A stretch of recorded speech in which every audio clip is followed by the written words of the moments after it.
Murph, to the game, I mean, now that the team you're playing isn't 90 miles away, what kind of atmosphere are you expecting tonight? And how much does the fan interaction actually impact the game?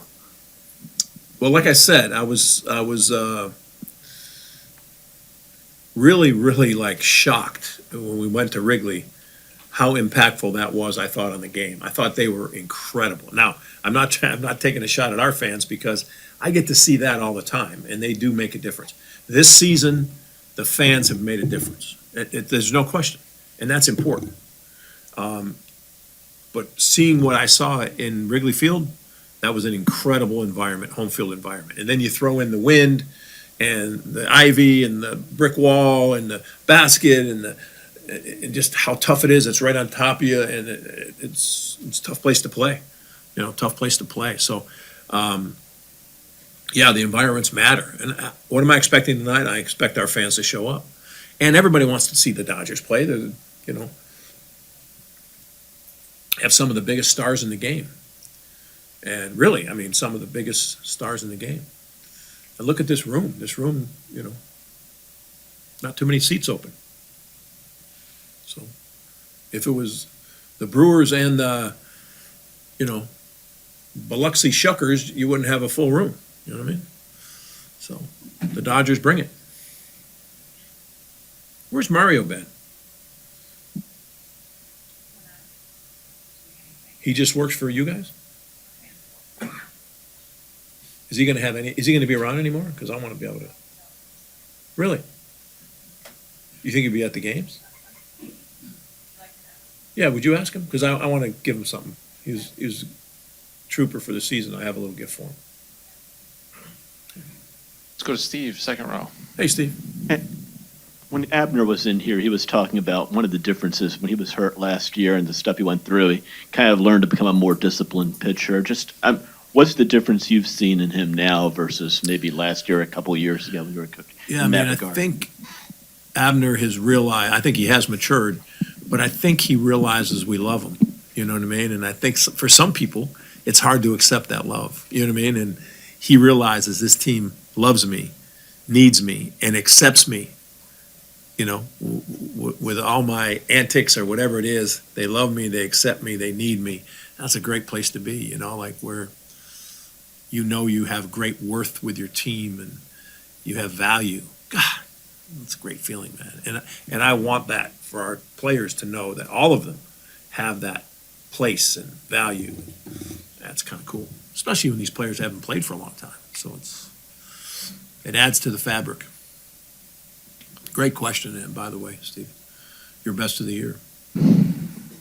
I think. I'm not trying to be.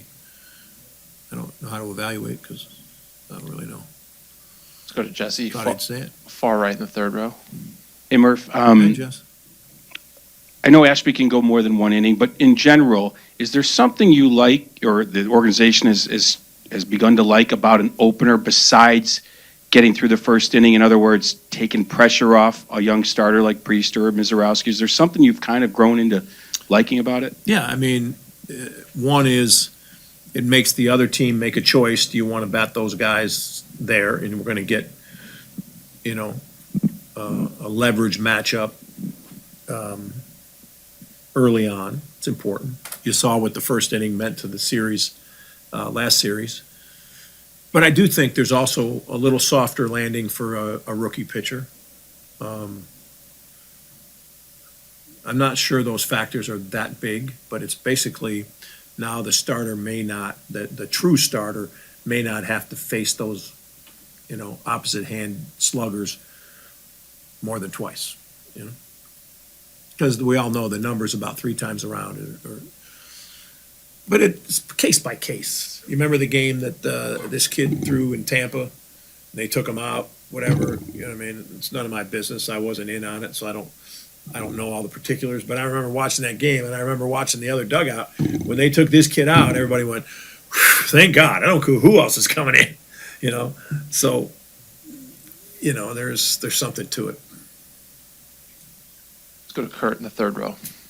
Murph, on some of the roster decisions, starting with Mears and Myers, is Mears healthy? Or was it just a matter of getting length and matchups out of Myers? First of all, Mears is off and Myers is on. Mears has been unbelievable for us this year. He's been that get out of a jam guy, but he's really been most effective when used in small spurts. We're in a 7-game series now, and we basically have 1.5 starters, available, or maybe a total of 2 starters available as far as length and where they are right now in the season. So with that, we've got to look for more length. Most people drop the position player and add another pitcher. We chose not to for particular reasons, and then gain some more length out of that.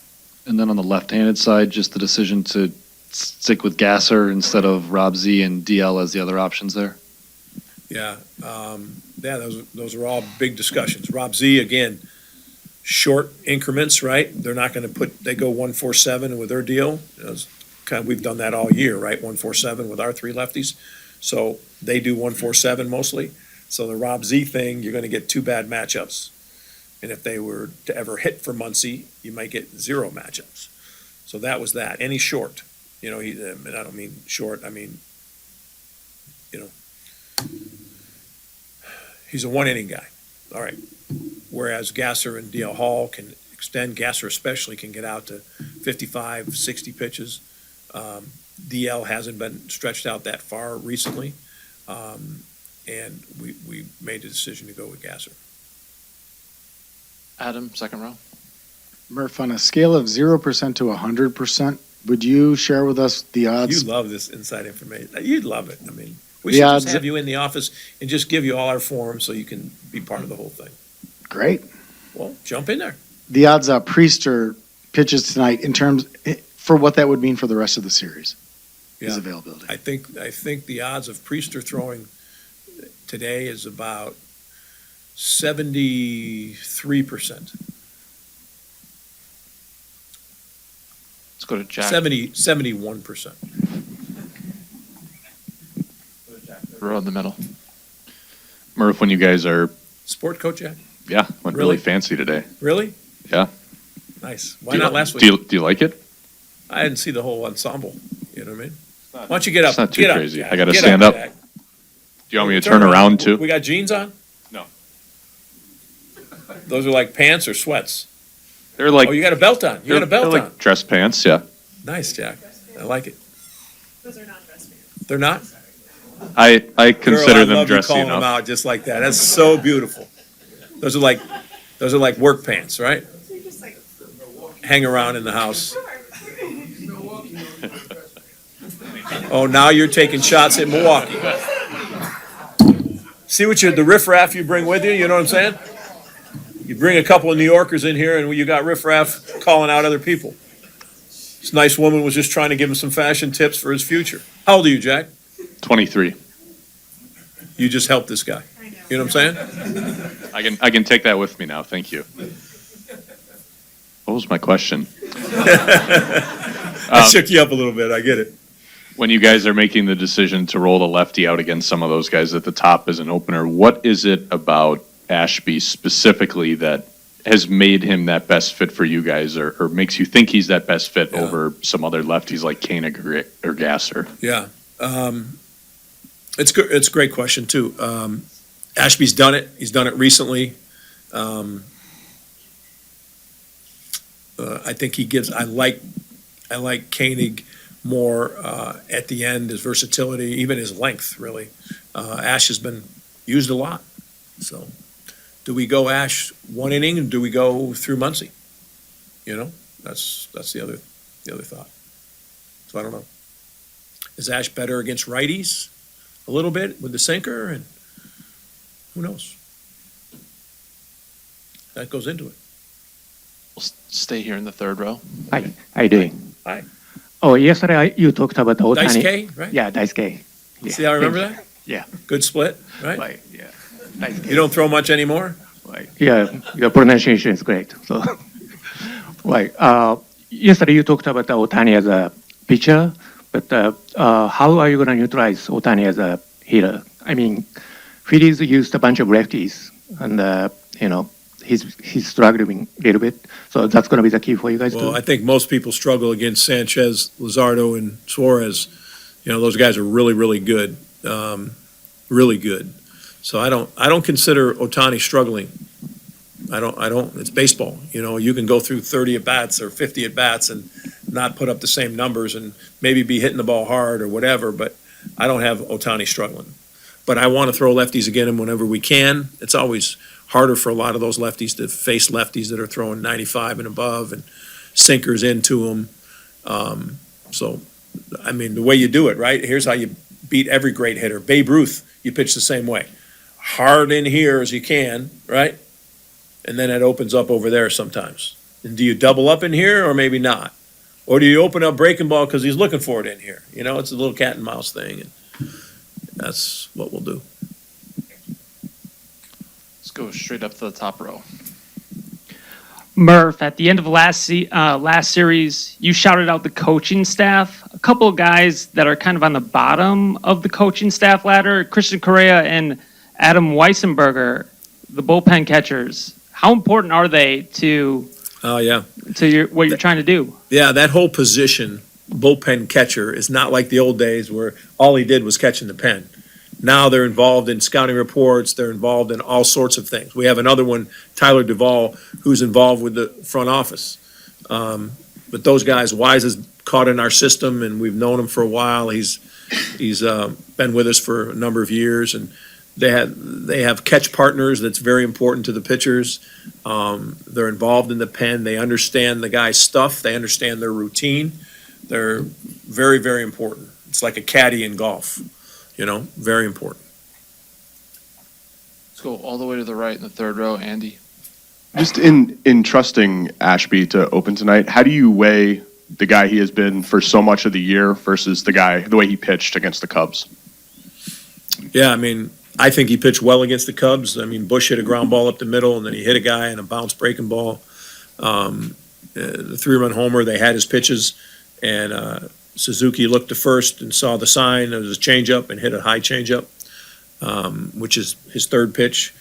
I think he pitched well, and he's pitched well all year. And he's one of our guys. We're not looking at a small sample of what he's done lately, especially if the ball's coming out good, and he's confident.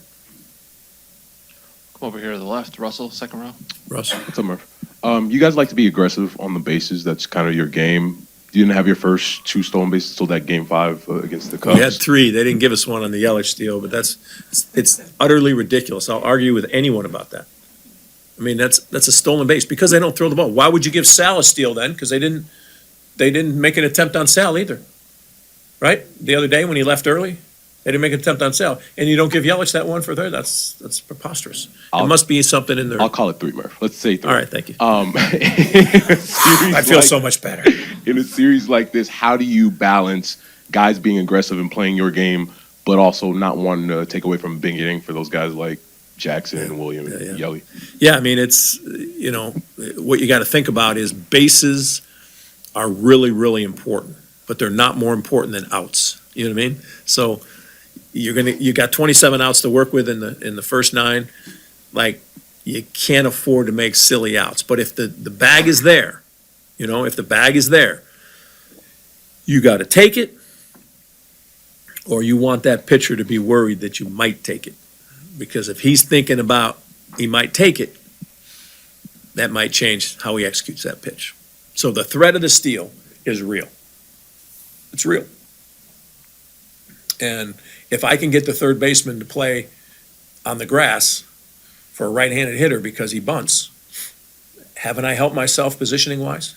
But it's got to be legit. You got to be able to put down the bunt. If he backs off and covers his position, I got to be able to bunt. And if I do, then it's like, wow. And then the pitcher's got to run all the way over there, turn around left-hander. He's got to go all the way around it, throw to first, catch his breath. I mean, it's more than you think. It seems so easy, but we have to take advantage of stuff like that because we got guys playing that have, 80 games in the big leagues, and we got to play that type. That's part of our offense. Let's go back to Jack. Murphy kind of touched on it with the value of having more stretched out guys in a series like this, but 7-game series with 2 days off versus a 5-gamer with 3 days off. Does that also change how much room you have to manage aggressively, or can it change the kind of roles that guys might be called on to fill throughout this series? Yeah, that's a great question, Jack. It does. It does, and it's one of those things where it's win tonight, okay, but when you get to about game 4, you better be careful of what you've done to your pitching staff. You know, so it might show up game 4, game 5, if you aren't mindful, you know, so there's all sorts of that into it. Now, we're still playing win tonight. That's utmost win tonight, but it's first game. Now, when you get into the second game, especially the third game, okay, we just had a day off. How much do you want to use here? What do you got to think about? That's where you can get exposed.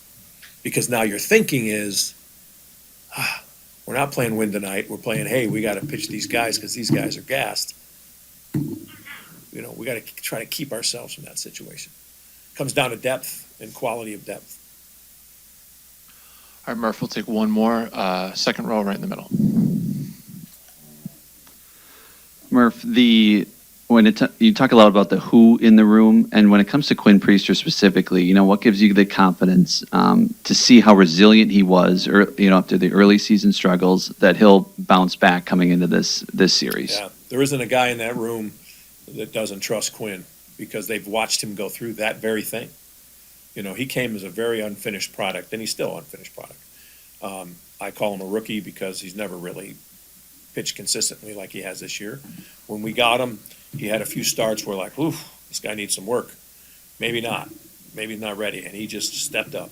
And it was through that adversity, as I mentioned, in that Cubs game that was here when they waxed him, that you saw him grow and come back out with a focus and a certainty and a conviction that said, I can do this. And then he got on a roll, man. It was, wow, pretty special. Unknown, a virtual unknown, you know. I'm sure that most Dodger players can't name 8 guys on our roster, you know. No offense to them, they shouldn't have to know the names, but, you know, these are some guys that hopefully they know their names by the time it's over.